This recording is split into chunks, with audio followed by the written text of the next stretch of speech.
So if you get disconnected from humanity, and one of the big things why the VA is failing people is because the army really understands how to get a bunch of people who join the military, oftentimes to escape bad situations, to function very well together by doing basic training and doing work together and forming a very powerful, cohesive group. So joining the military is oftentimes a very powerful experience for people of feeling connected, feeling useful, feeling some respect from people around them. And then when things go wrong, people go off and they lose that connection with the larger world. And the treatments that are effective for veterans who have been hurt is, of course, reconnecting them with other human beings, not with their therapists, who oftentimes don't have a clue about what they went through. There I was, staring at my reflection in the mirror, the echoes of the battlefield still ringing in my ears. But then I heard Dr. Bessel van der Kolk's voice, offering insights on trauma, healing, and PTSD.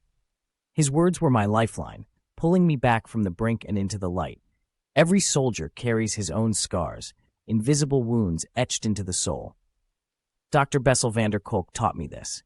He didn't just speak about trauma, he showed us how to navigate through it, how to find our way back home after the war. In the silence of the night, when the demons of trauma threaten to consume me, I find strength in the wisdom of Dr. Bessel van der Kolk. His perspectives on healing and managing PTSD are not just theories, they're my beacon of hope in the darkness of the night.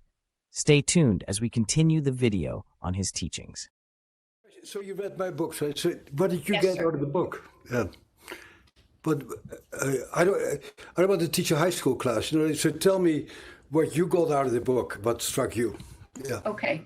I think that for me, it's the concept that if we want to start out with the big stuff, is that talk therapy and what I do, CBT, isn't the full benefit of all of our clients. And I understand that when people have experienced a traumatic episode, it is not just something that's happening in the moment. It's something that we contain in our bodies, in our viscera, in our limbic systems, in our reactions, in our relationships, in how we perceive the world. And indeed, it is the story that we continue to tell ourselves. That is the narrative. Not tell ourselves. It's not a story. Psychologists are into storytelling. And the storytelling part of our brain is a lovely part of our brain. But people don't get traumatized because they're stupid or because they don't understand things. People get traumatized because their bodies continue to experience the world as a very terrifying place. And so the challenge is, how do you get to make this organism that we live in safe again? And it's not so much by understanding. Right? I think talking about what's happened to you is quite important if there's a secret. If there's stuff you don't dare to talk about or is dangerous to talk about, it's very important to be able to tell your truth. But understanding why you're screwed up doesn't make you less screwed up. Right. You can get some validation. I think that you talk a lot about community support. If you go to, and I know that you led some groups with Judy Herman back in the day. Judy Herman, that is happening. Actually, it's not quite like that. We are primates. Yes. And primates are creatures, and our brains live in social context. And so if our social context gets disrupted because we get hurt by the context we live in, then we need to restore our capacity to re-engage with our groups, basically. That's true for all of us. Bessel van der Kolk is a psychiatrist and trauma specialist known for his work on treating the effects of overwhelming experiences on individuals and society. His book, The Body Keeps the Score, has become widely read during the pandemic. Van der Kolk is the founder and medical director of the Trauma Research Foundation in Massachusetts and a professor of psychiatry at Boston University Medical School. He has authored books such as Traumatic Stress, The Effects of Overwhelming Experience on the Mind, Body, and Society. In interviews with Krista Tippett, van der Kolk discusses the relationship between trauma and the brain and body, as well as strategies for healing that go beyond logic and language. Born in the Netherlands, van der Kolk's own family history includes his father's time as a religious prisoner in a German concentration camp during World War II. His unique perspective on trauma and healing offers practical insights into navigating overwhelming experiences and restoring the connection between our bodies and brains. When Krista interviewed the psychiatrist and trauma specialist Bessel van der Kolk for the first time, his book The Body Keeps the Score was about to be published. She described him then as an innovator in treating the effects of overwhelming experiences on people and society. She catches up with him in 2021, as we are living through one vast, overwhelming experience after the other. And The Body Keeps the Score is now one of the most widely read books in the pandemic world. His perspective is utterly unique and very practically helpful on what's been happening in our bodies and our brains and how that relationship can become severed and restored. Through and who can support each other on a very deep level, yeah. Well, you talk about gut wrenching, right? And so unless you've experienced that kind of emotionality, that kind of experience, I think it is difficult to relate. We can empathize, but it is those, what resonates with other Empathy people. is important, but of course, if you're plagued by gut wrenching and heartbreaking sensations, how do you deal with that? Of course, when kids have heart-wrenching and gut-wrenching sensations, which they have all the time, we pick them up and we hold them, we rock them, we sing to them, which is not that different from what you do with traumatized human beings also, who need to be rocked and held like little babies so they feel safe in their bodies again.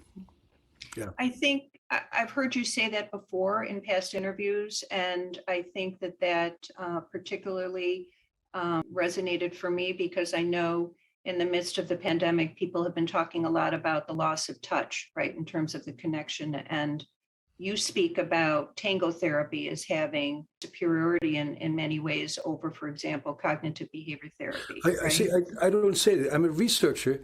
So Yes. as a researcher, I'm also a clinician, but Yes. as a researcher, I wonder if tango dancing would not be more effective than CBT. And that's a legitimate question to study. Of course, you wouldn't get money to study it because it is too far away from most psychologists who like to yak and talk and explain things from their worldview. But when you actually go to places where people do these sort of things, you go like, wow, this seems to be a very powerful way to help people to feel safe in their community again. And indeed, doing things with your body that makes your body feel capable and responded to by other people might be a very, very useful way of treating people. Yeah. Well, I think it's helpful to have a context. So when people are traumatized, that sense of emotional dysregulation and the world being unsafe. So, for example, when you studied yoga, you did have a grant. You said that you were one of the first or the only person. I was the first person to study yoga. Yes. In an age class. That's true. Yeah. And so we could see that just by recognizing sensations and being able to calm or quiet and have some, ability to contain that, I think has been helpful for people. Correct? Yeah, it's even more than that. It's not so much skill building. It's about getting in touch with that creature who you are. We are creatures with a little frontal lobe, with language on top of it, but we basically are creatures that need to sleep and eat. And those core functions really get very much hurt by trauma, actually. Yeah? So you need to you make that organism, very much like little babies, feel safe and trusting again. According to NIH, the National Library of Medicine dance therapy has been shown to have a significant impact on adults with psychological trauma, according to a systematic review of studies on the subject.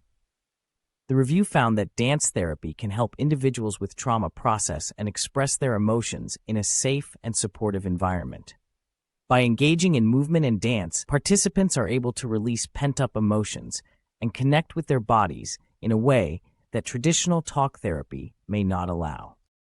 Furthermore, dance therapy has been found to improve self-esteem and self-awareness in individuals with trauma.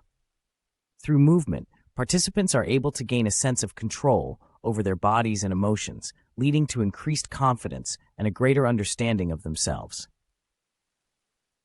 In addition, dance therapy has been shown to reduce symptoms of anxiety and depression in adults with trauma.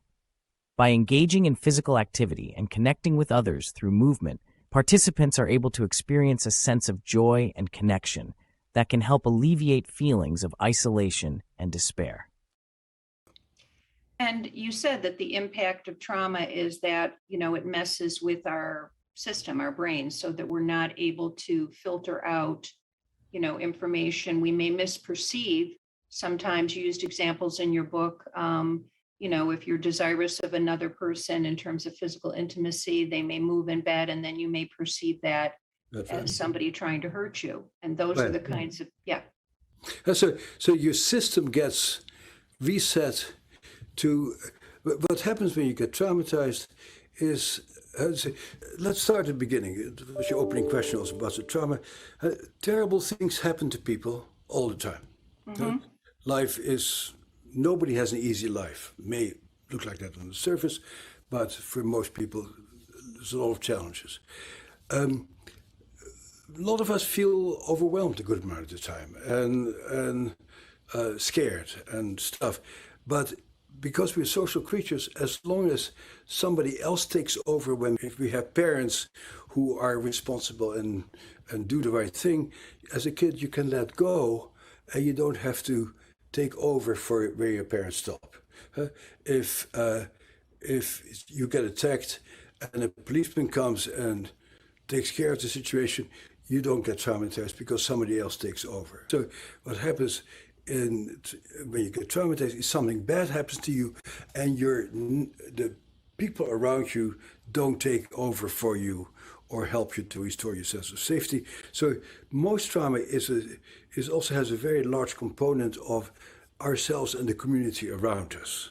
And most trauma occurs, of course, within families. The whole VA notion has sort of distorted people's view in the United States about trauma, in that people say, oh, that happens to soldiers. No, in actual fact, for every soldier who gets hurt in the war zone, there's at least 30 children who get beaten up and molested as kids. And many people who are soldiers have quite a trauma history themselves before they go into the military. So the question is that we can't do things by ourselves, and other people are supposed to help us with our stuff.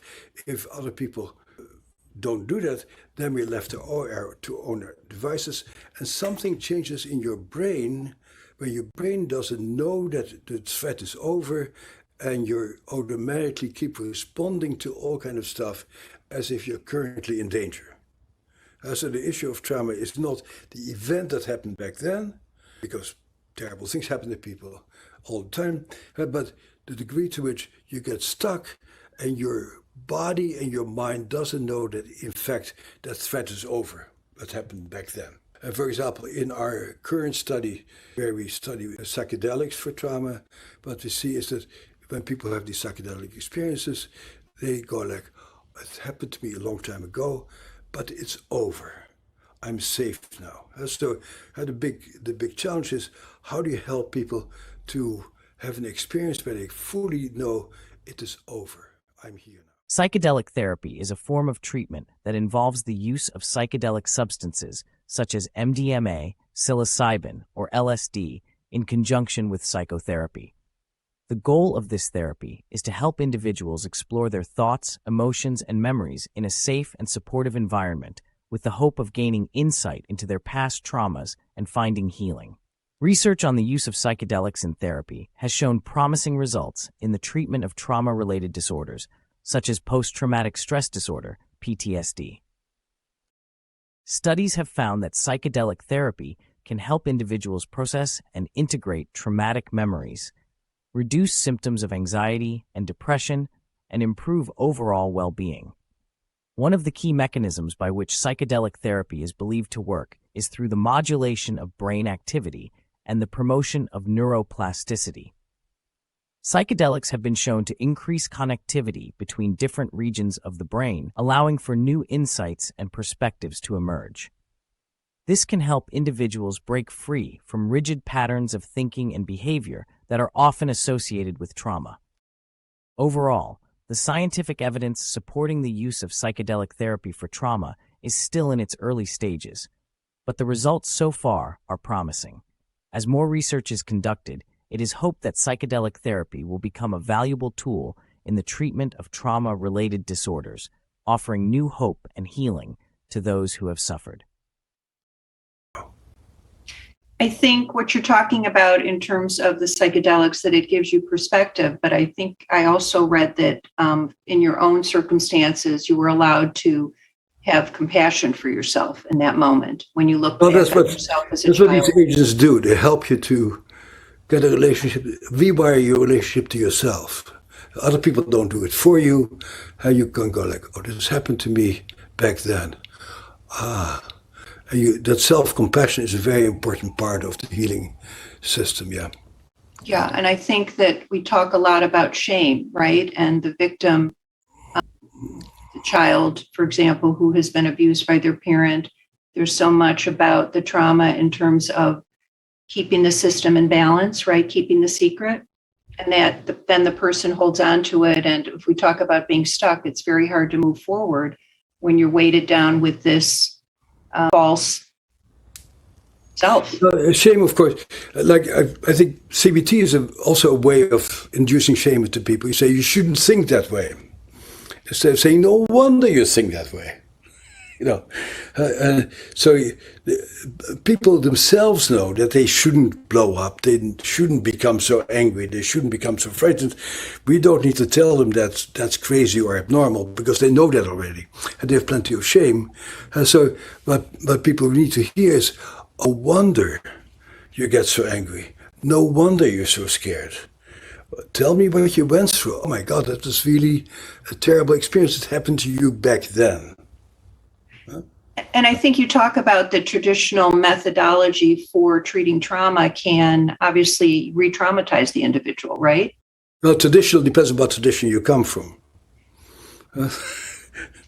If you ask them, and they may not know what happened because it's buried. So again, in terms of the alternate kinds of treatments that you're talking about, the novel approaches, we really want to get at the physicality of the trauma, because they may not have the words. And you talk about prefrontal cortex versus, the more primitive brain. They may hold on to it, but then they may not be able to articulate what happened, and it may not be necessary. So we, as human beings, oftentimes cannot explain our reactions. So that's not just we all. Our words come sort of on top of our experiences. You don't know why you fall in love with somebody. You don't know why you can't stand that particular person. You sort of create an explanation for it, but that explanation is just a way of making meaning, because we're meaning-making creatures, and the meaning that we make out of experience may very well be wrong, of course. Yeah. I did want to mention that as a clinician, that you observe people, and I do as well, entering into the office, right? You talk about posture and their breathing, eye contact. You get an assessment of the individual kind of at the get-go. Yeah, that's right. And I think one of your early practices with somebody starting out, you said that you can take the first session, an hour, focusing on the rib cage, teaching them how to breathe, right? Yeah, or breathing together, sort of becoming aware of, noticing, helping people to see what helps them to feel calm and to feel safe. And that is very, very important part of the whole process. It's not tell me about that rape or tell me how you got beaten up. You don't go over it over and over again. But the job of therapy is to help people to feel alive and safe in the present. Yeah. Breathing is a powerful tool that can help individuals cope with trauma. According to Dr. Bessel Kolk, a renowned expert in the field of trauma, focusing on our breath can help regulate our nervous system and bring us back to the present moment. When we experience trauma, our bodies go into fight or flight mode, causing us to feel anxious, overwhelmed, and disconnected from ourselves. By practicing deep breathing exercises, we can activate our parasympathetic nervous system, which helps us relax and feel more grounded. One of the key principles behind the effectiveness of breathing techniques in trauma healing is the connection between our breath and our emotions. When we take slow, deep breaths, we signal to our brain that we are safe and in control, which can help reduce feelings of fear and anxiety. Additionally, focusing on our breath can help us stay present and mindful, allowing us to process our emotions in a healthy way. In addition to deep breathing exercises, other techniques such as meditation, yoga, and mindfulness practices can also be beneficial in trauma healing. These practices help us cultivate self-awareness, compassion, and resilience, which are essential for overcoming trauma and building a sense of inner peace. By incorporating breathing techniques and other mindfulness practices into our daily routine, we can begin to heal from the effects of trauma and reclaim our sense of well-being. Right, to feel safe, exactly. A lot of your research, a lot of your work involves EMDR. No, one of EMDR is one of the many things I've studied. As an alternate, and I think No, you not found an it alternative fascinating. therapy, as mainstream therapy. You would like it to be, well, No, it is. Actually, it is Yeah. a mainstream therapy. It Right. is. Yeah. Right. Only if you are in the VA, you think it's alternative because, but everybody else knows it's mainstream therapy. Like, And if you'd like to explain it, if not, just that, what is EMDR quickly and EMDR how does it work for trauma? EMDR for me was my gateway method. That Yes. EMDR is a very strange thing, and when you hear about it, you go, "That is hokey," and that's bizarre. So what you do is you ask people to remember what happened to them back then, not to talk about it, and to evoke it in their minds, and then to say, but you remember what you saw, and you do, and you remember what you heard, you do, remember what you felt, you do, and you really have you visit yourself back then, you don't talk about it, and then you move your eyes from side to side. And what remarkably happens in clinical practice in our research, NIH-funded research that we did, is that when you do that for a while, the memory fades. It's very much like dreaming at some point. So you go like, yeah, it happened to me, but it doesn't bug me anymore. So that was the interesting thing, and very powerful technique. And what I learned from that is two things. One is that maybe strange things work, because in the Western world, we have a particularly cultural notion about how people change. One of them is you ingest substances.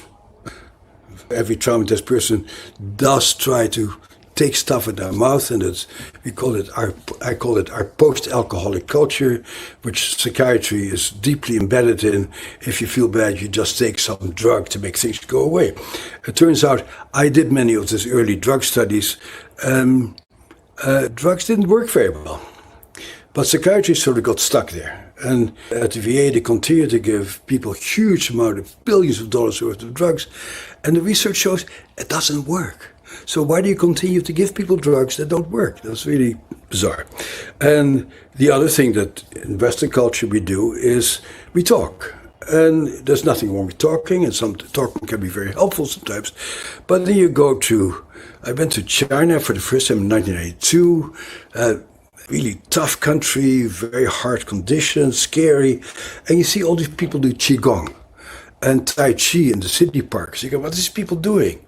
And I join them in the park and I go, when you make these movements, your body feels safer and calmer.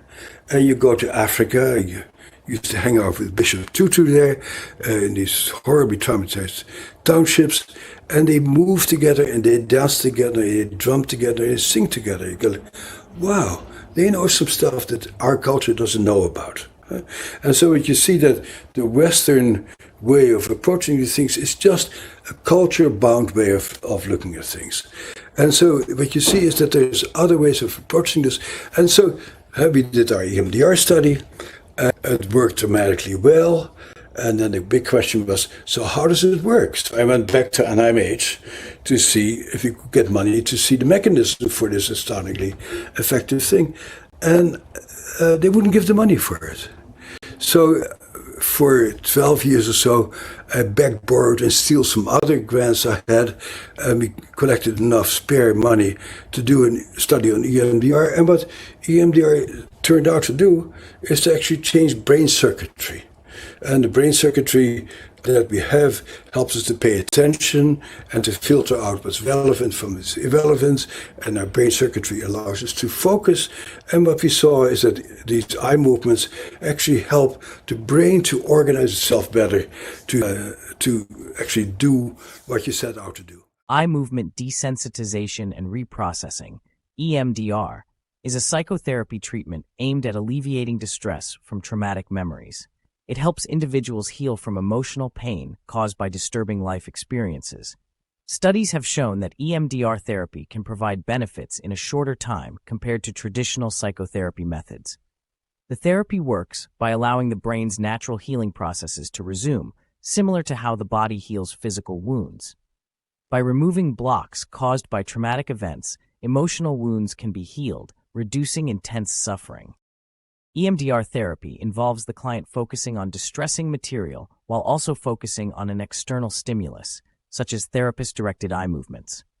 This helps access and process traumatic memories, leading to relief of emotional distress, reformulation of negative beliefs, and reduction of physiological arousal. The therapy aims to enhance information processing and create new associations between traumatic memories and more adaptive information. Overall, EMDR therapy is an effective treatment for individuals dealing with trauma and emotional distress, providing a way to heal and move towards mental health. And for me, that was really a very eye-opening thing, because what treatment really should do is to change the circuitry of our brains so we can actually live fully in the present. And EMDR was one of my gateways that helped me to understand that. And I think that's a new concept for someone like me who trained a long time ago, that concept of the validity of these other kinds of treatments. I've been working now 35 years in the field, so I've embraced, mindfulness and the concept of yoga for a long time. But EMDR is newer for me. But I can tell you, looking back, there are so many of my patients in the past that I did not find the key. And I think, it's helpful to have, as a professor of mine would say, a menu of choices. They're not. Well, I think, what's important is that this field is very young. So Terry Keane also was part of the original Young Turks who put that diagnosis on the map, as did I. That was only slightly over 30 years ago. And then something very tragic happened, that people prematurely started to say, this is the treatment of choice. And rather than saying, we don't know very much, let's find out what the best treatment is, people prematurely started to prescribe what the best treatment is. And that really set this field back tremendously. That people should have continued to focus on what it doesn't do, who doesn't get better, instead of people always presenting, my patients get better, but only half of them got better. So what happened to the other half? And so our field got very stuck with this sort of top-down description of what the right treatment is, based on very poor data, actually. And so the field should have been stayed much longer open to say, let's see what else we can do. Agreed. As a PhD, I'm coming from a different place, and I always try to look at it. I'd like people to be evaluated, if necessary, by a psychiatrist for the potentiality of medication. But I love the concept of, a more holistic approach and letting people help themselves. And I think that that's the beauty of these treatments that you're talking about, particularly yoga, for example. That's something that, they can do, or breathing techniques. Let's go back to just, what you do if somebody comes into your office and they're fraught with anxiety, just by teaching them for a moment of calm. That's something that we take for granted. But again, I don't think we always. I see things somewhat differently.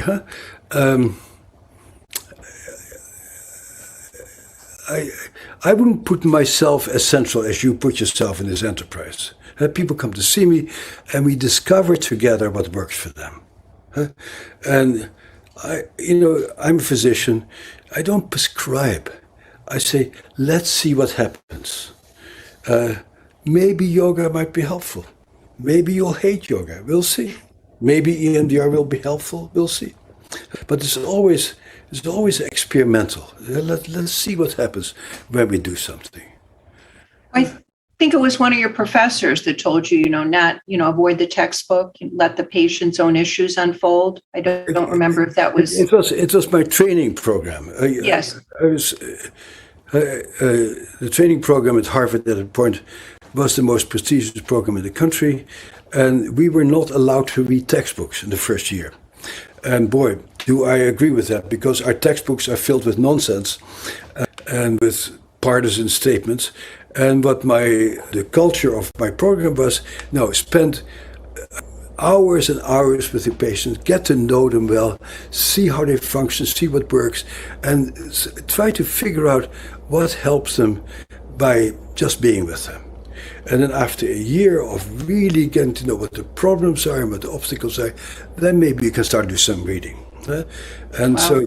So you start with exploring, not with being told what the right thing is to do.